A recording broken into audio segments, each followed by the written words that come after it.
दोस्तों, इस बार staff selection commission junior Hindi translator, senior Hindi translator परीक्षा के फाइनल परिणाम बड़े चौंकाने वाले रहे। चौंकाने वाले इसलिए कि बहुत सारे ऐसे लोग हैं जिन्होंने 160, 170, 172 पेपर वन में स्कोर किया था, लेकिन जब फाइनल देखा गया, अंतिम परिणाम जब आया तो उनके नाम ही नहीं थे। हालांकि कट ऑफ बहुत अधिक नहीं गया है। जनरल कैंडिडेट का जो कट ऑफ गया है न्यूनतम वह 265 के आसपास है। अगर जनरल का 265 है, इसी आधार पर बाकियों का कम भी होगा। लेकिन जब हम परिणाम की तरफ नज़र डालते हैं कि बहुत ऐसे लोग हैं जो पिछले 3 बार 4 बार से परीक्षा दे रहे हैं, वे भी सफल नहीं हो पाए। बहुत ऐसे लोग हैं जो पेपर वन में बहुत अच्छा स्कोर किए थे और उनको पूर्ण विश्वास था, क्योंकि उन्होंने खूब अभ्यास भी किया था, उनका भी नंबर नहीं आया। तो ये बड़ी चौंकाने वाली बात है। सबसे हैरान कर देने वाली बात है कि कलकत्ता क्षेत्र, जो किसी जमाने में हिंदी अधिकारी और अनुवादक का गढ़ हुआ करता था, या कह सकते हैं कि यहाँ से अधिकांश लोग बचपन से ही हिंदी अधिकारी या अनुवादक बनने का सपना संजोए हुए आगे बढ़ते थे, वहाँ का भी प्रतिशत बहुत घट गया है। मेरे विचार से कुल 24, 25 या फिर 26 लोग ही कलकत्ता के चयनित हो पाए हैं और बहुत अच्छे अच्छे लोग इसमें धराशायी हो गए हैं। ये जो परिणाम आया है, इसमें काफ़ी चिंतन मनन और आत्मसंघर्ष का दौर चल पड़ा है। बहुत सारे ऐसे युवा हैं जिन्हें यह लगता है कि उनके साथ नाइंसाफ़ी हुई है। ऐसे युवा एक समूह बनाकर मेरे विचार से कुछ ऐसी अपील करने जा रहे हैं कि जो परीक्षक हैं या तो उनको बदला जाए, क्योंकि परीक्षक के गुण पर संदेह किया जा रहा है। अब इसमें क्या सच्चाई है क्या नहीं, वह तो लोगों ने आरटीआई करके अपनी कॉपी मंगाना शुरू कर दिया है। कॉपियां देखने के बाद पता चलेगा कि किस में कितनी कमी रही है, परीक्षक की कमी है या फिर परीक्षार्थी की कमी।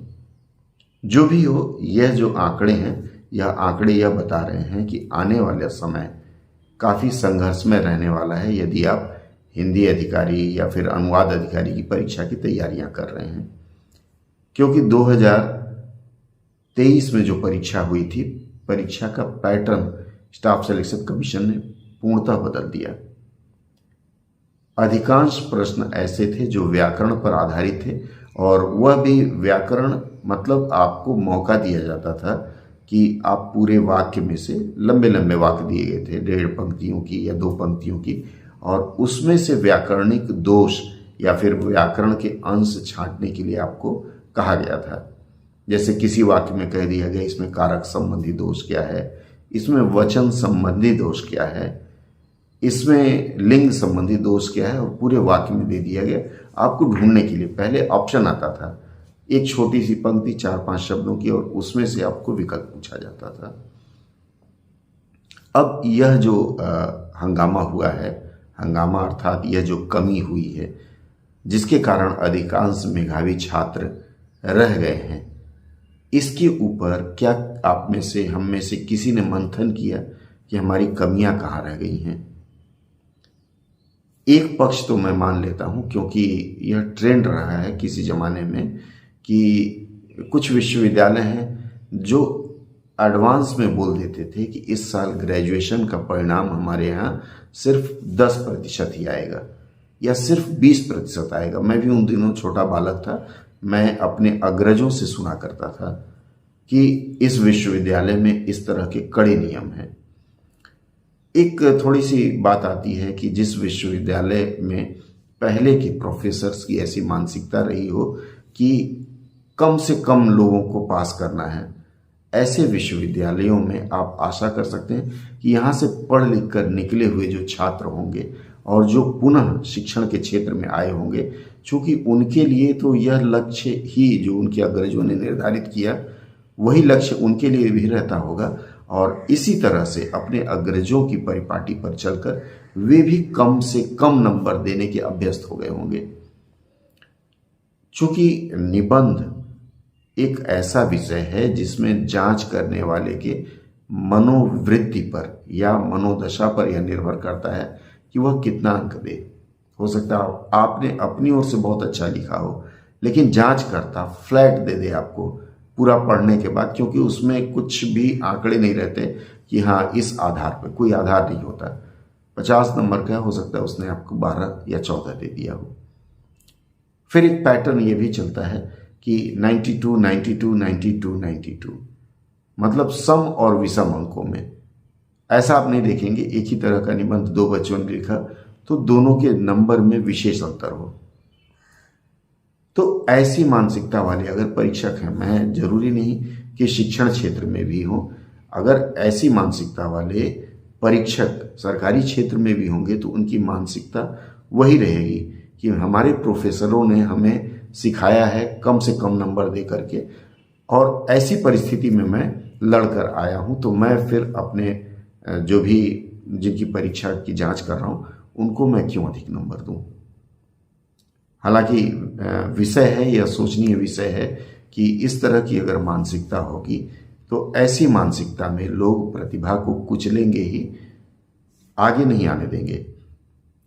2-3 वर्ष पहले मेरे पास एक ऐसा आया हुआ था, ऐसी उत्तर पुस्तिका आई हुई थी जिसमें निबंध लिखा हुआ था, और उस निबंध को पढ़ने के बाद कोई भी समझदार व्यक्ति उस पर 10 से 12 नंबर नहीं दे सकता। लेकिन उस परीक्षक ने, यह प्रश्न पत्र सोशल मीडिया पे वायरल हुआ था, वहीं से मैंने लिया था। ऐसे प्रश्न पत्र पर परीक्षक ने निबंध में उस छात्र को 40 नंबर दिया था। सोशल मीडिया पे बड़े कमेंट आए थे कि किस अवस्था में, क्या मानसिक अवस्था रही होगी जिसमें परीक्षक ने इस तरह के अंक दिए हैं। अब प्रश्न यह उठता है कि परीक्षक का दोष तो हमने दे दिया, और परीक्षक को बदलने की जो मुहिम चल रही है, आप लोगों को खबर होगी ही कि जो लोग मुहिम चला रहे हैं वो अपने स्तर पे कर रहे हैं। लेकिन मैं एक बात यहाँ कहना चाहूँगा आप सबको, जो भी अभ्यर्थी हैं, देखिए इस विषम परिस्थिति में भी लोग सफल हुए हैं। ऐसा नहीं है कि शक्ति आपकी उत्तर पुस्तिका के साथ हुई, उनकी उत्तर पुस्तिका के साथ शक्ति नहीं हुई। शक्ति तो दोनों ओर हुई होगी। तो आपको अब बैठ के, जो भी लोग असफल हुए पेपर 2 में, उनके लिए मेरा एक ही सुझाव है कि आप बैठ करके पहले चिंतन मनन करें कि आपने निबंध लिखा है तो कैसे लिखा है, क्या लिखा है, अनुवाद आपने कैसे किया है, क्या किया है। चूंकि विभिन्न अभ्यास सत्रों में मैं बताता रहा हूं, जैसे इस बार के एक निबंध का मैं विषय बताता हूं। इस बार जो निबंध आया था उसमें था कि बेटी पढ़ाओ बेटी बचाओ, सिर्फ इतना शीर्षक था। उसके बाद लिखा हुआ था कि केवल नारा या यथार्थ, या कुछ ऐसे था। अर्थात बेटी पढ़ाओ बेटी बचाओ जो नारा दिया गया था, इसकी विवेचना आपको करनी थी कि वास्तविक जीवन में यह सफल हो रहा है या नहीं हो रहा है, या इससे लोगों को लाभ हो रहा है या नहीं हो रहा है। केवल बेटी पढ़ाओ बेटी बचाओ पर लिख देने से बात पूरी नहीं होती। अधिकांश अभ्यर्थियों ने परीक्षा देने के बाद मुझे बताया कि मैंने बेटी पढ़ाओ बेटी बचाओ पर 5 पेज लिखा है, किसी ने कहा 7 पेज लिखा है। तो सिर्फ पेज भरने से नहीं होगा, जो पूछा जा रहा है आप उस पर कंसंट्रेट होकर के लिखने का प्रयास करें। जैसे मान लीजिए एक निबंध मैं देता हूं, एक राष्ट्र एक चुनाव, औचित्य एवं इससे देश को लाभ। अब मान लीजिए मैं एक देश एक चुनाव की बात करता हूं, तो औचित्य एवं इससे देश को लाभ, आपको इसको जस्टिफाई करना है कि इसका औचित्य क्या है और इससे देश को क्या लाभ है। इसी तरह से जो भी आपको निबंध के टॉपिक्स मिले होंगे, आपने जो लिखा होगा, आप आत्ममंथन करें कि आपने क्या किया होगा। अगर लगता है तो निबंध सोशल मीडिया पे उपलब्ध है, आप वहां से लेकर के एक बार पुनः लिखें। लिखने के 2 दिन बाद आप स्वयं जांच करें कि मैंने जो लिखा है क्या वास्तव में जो टॉपिक दिया गया है उसके आसपास में हूं। जहां तक अनुवाद की बात है, अनुवाद में भी काफी लोगों को दिक्कतें आती हैं देखिए, अनुवाद का एक पैटर्न होता है। अब देखिए, अनुवाद भी एक विशिष्ट प्रक्रिया होती है और अनुवाद दो प्रकार से किया जाता है। पहला, जब आप परीक्षा के लिए अनुवाद कर रहे होते हैं तो वहाँ आपको कई चीज़ों का ध्यान रखना होता है। शब्दों का ध्यान रखना है, संदर्भ का ध्यान रखना है।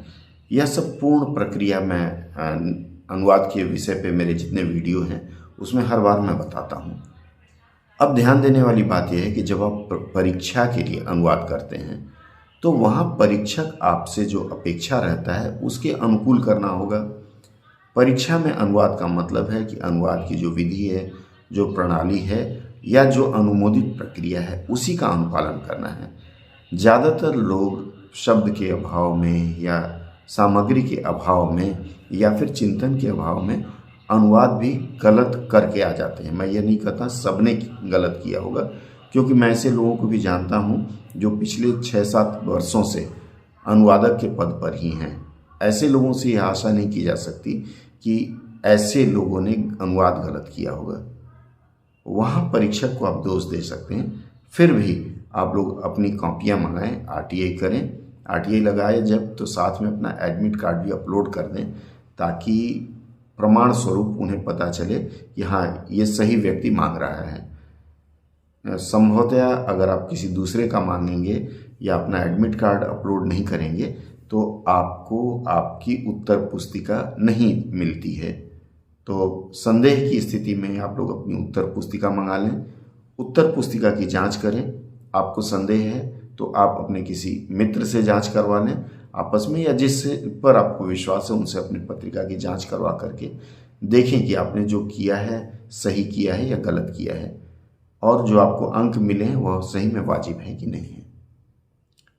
बाकी रही बात संस्थान की, तो यह संस्थान को भी सोचना पड़ेगा कि जो परीक्षक हैं, मैं सिर्फ एक क्षेत्र की बात नहीं कर रहा हूँ, क्योंकि कलकत्ता वासी कम संख्या में चयनित हुए हैं, इसका उनको दुख है, लेकिन मैं तो देख रहा हूँ दक्षिण भारत से भी अच्छे अच्छे धुरंधर बच्चे नहीं चयनित हो पाए। दिल्ली से भी अच्छे अच्छे बच्चे जो पूरी कमांड रखते हैं, जो क्लासेस लेते हैं, ऐसे बच्चे भी असफल रहे हैं। अन्य क्षेत्रों से भी ऐसे बच्चों के असफलता की खबर आई है, जो बच्चे काफ़ी होनहार हैं, पेपर 1 में अच्छा नंबर लाए हैं। इसका मतलब है कि संस्थान के जो जांच प्रणाली है, परीक्षा प्रणाली में दोष तो है, इसमें कोई संदेह नहीं हो सकता, और इसके निवारण के लिए संस्था को कोई समुचित कदम उठाना पड़ेगा। जो भी हो, आपके विचार, आपके कमेंट्स की प्रतीक्षा मैं करूँगा। आप अपनी राय दीजिएगा कि क्या सही है, क्या गलत है, और फिर आप अपने उत्तर पुस्तिका की स्वयं जांच करके भी मुझे बताइएगा। फिर देखते हैं नए सिरे से, क्योंकि रहीम कवि कह गए हैं, रहीमन फिर पोइए टूटे मुक्ताहार। अगर हम खाली इस अवसर को हताशा की ओर ले जा करके और रोते रहेंगे तो लाभ नहीं है। हमें खुद को फिर से रिचार्ज करना है और आगे बढ़ना है, ताकि अगली परीक्षाओं में कामयाब हो सकें। और मैंने ऐसा भी देखा है कि कई ऐसे मित्र हैं जो स्टाफ सिलेक्शन कमीशन के अनुवादक चयन परीक्षा में सफल नहीं हो सके, आज वो वरिष्ठ प्रबंधक या फिर अधिकारी के पद पर हैं, वो भी राजभाषा अधिकारी के पद पर। तो एक परीक्षा में फेल हो जाने से आपकी काबिलियत नहीं कम हो जाती या फिर आप कम नहीं हो जाते। फिर से तैयारी करें, अभी समय है, बहुत परीक्षाएं आ रही है। मेरा जितना सहयोग है मैं आपको हमेशा देता रहता हूँ। अन्य सहयोग के लिए भी आप लोग मुझे फ़ोन करते ही रहते हैं, तो अगर किसी को लगता है कुछ सहयोग तो मैं हमेशा प्रस्तुत हूँ। आपकी सफलता ही हमारी सफलता है। सफल हो इसी कामना के साथ आज चलते हैं। अगली बार पुनः मिलेंगे। आपके कमेंट की प्रतीक्षा रहेगी।